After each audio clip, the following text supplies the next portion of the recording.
part 2 to the end, bar 8 through 18. We left off coming into the second part with this ending phrase on bar 8.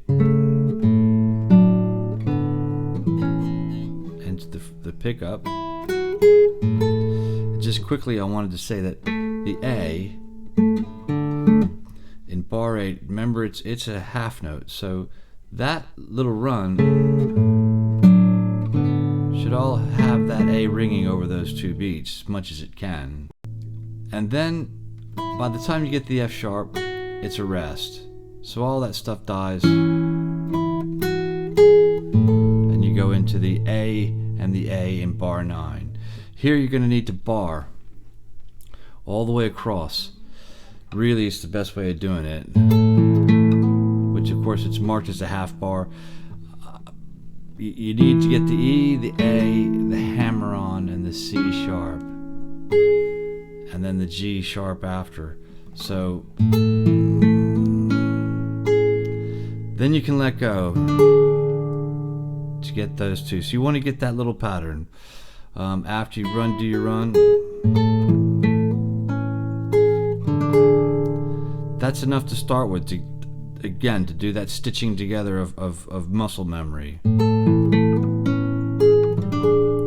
and trying to make it sound musical. I know a little bit sloppy with the mini syncopations and stuff, you know. You might want to be a little more positive instead of I did that too much. Then you add the next phrase.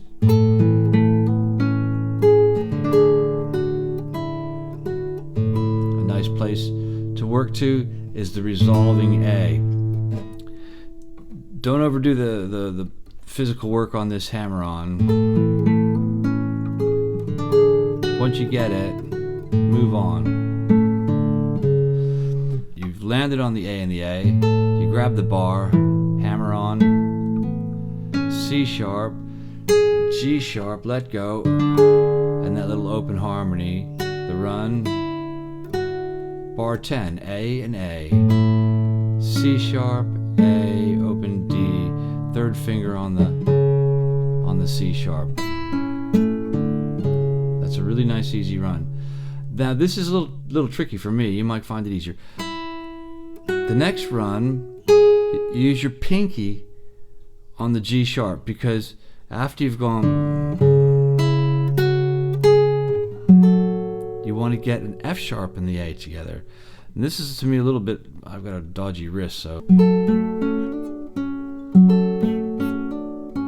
it's the same idea as this, but now you've got this. So the F sharp and the A, C sharp, hammer on. It may be a little easier if you do almost a full bar. If you find that easier, try it. And again, after that little phrase, a gift, yeah? This is still ringing because it's 2 beats, but this stops. And it's easy to stop it. Right, open, then D sharp, with your first finger. Nice resolution. And then this is again another gift. You don't have to do that just to have it. It's probably nicer without it. Now here's the important bit here. You got to follow this fingering of first finger D string A, the D7, the A on that D fret 7, and then your third finger on the G natural, because what you're going to form is this shape.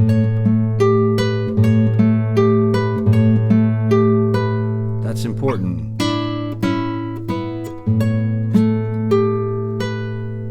That sets you up then with that third finger to get that second finger there. So then you're going to grab the next shift into the 5th position, basically, with the D, the F sharp, and the B. So you get that.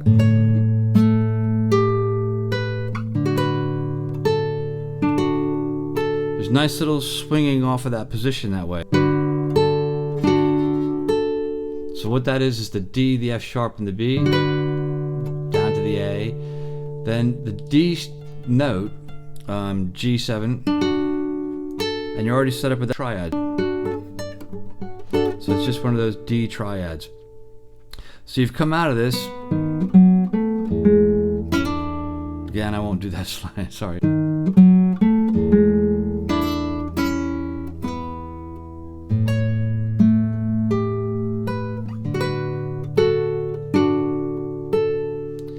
At this point, it says second finger in the score, but to me, it's one of those situations where I can get that note easier by leaving the common finger on the string.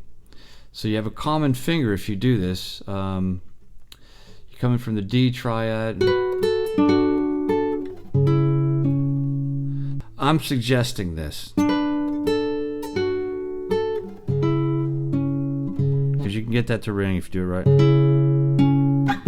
So you got this E. I'm saying finger 3 instead of 2. Pinky for the C sharp. Then you got that shape of a bar at the second position, and you move your first finger down with it. So you're trying to get this kind of sound.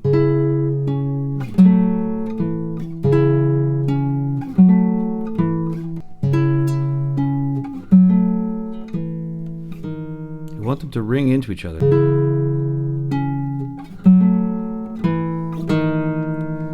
Do it enough times, just start to get it right. By the time I've done all these videos, I'll be able to play this. Now this is where you get your sort of hold, your pause, your fermata.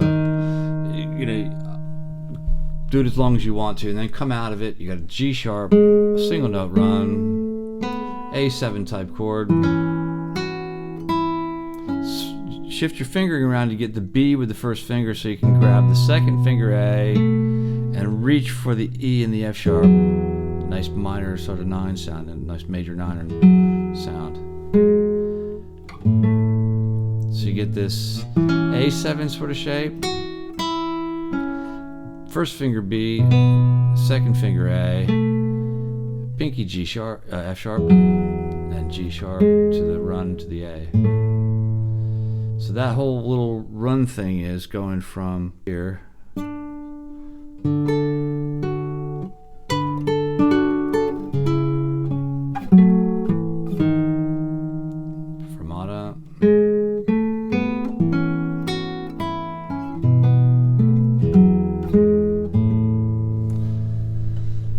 Try and get the rest right before and come in the offbeat, which is suggested because really you're still very rubato in this sort of whole thing.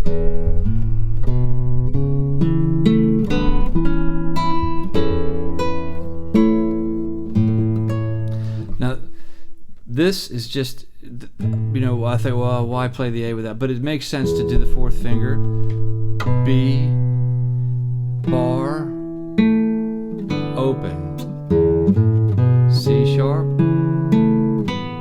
So this is just an inversion of an A chord. The open E. It's quite a simple run when you get the idea of it. A triad with an E on the bottom. So you just grab that bar at the top 2, C sharp in the middle, a nice E with on the bottom. Second inversion, triad if you like, then the B note, and then this is just what some people would think of as a power chord with the third of the chord on the top to imply the major, or actually make the major. So you got, so what you're getting is this sort of the shape of the A with the third on the bottom, little transition, which is an A7 shape, but you don't play the G natural, so I shouldn't really call it that. But a lot of people know this as an A7 shape. So we've got then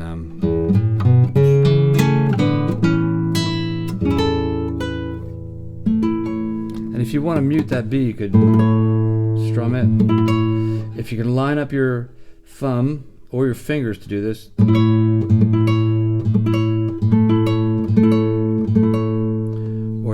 that, and you could get a strum that way. You're just trying to make it as musical as possible, so when you get to these places where you got things like the C sharp and the E,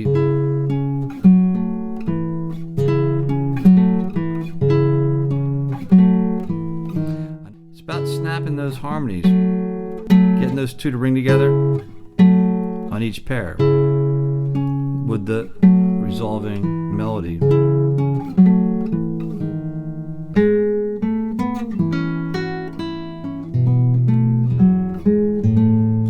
Again, that sort of, you avoid the,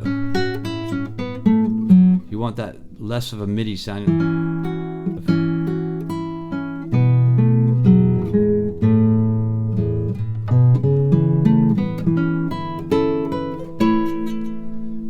So get the shapes and tie them together. The timing and the flow of it, I think, is very interpretive. If you make it sound musical and nice, you want to show that expressiveness or understanding of expressiveness in your music. That's all. I hope this helps. It's really all about memorizing and getting the fingering right for this kind of stuff and getting the dynamics. It doesn't have to be a strict tempo. Just try to make the notes ring for the values that's on the score. Any fingering you use that is logical, that creates a musical atmosphere and makes your audience feel safe, is a fair fingering. So you don't have to strictly stick to the score or anything I say. Just find your path and stick to it so that you can make it feel comfortable so it sounds comfortable. Good luck. Happy playing.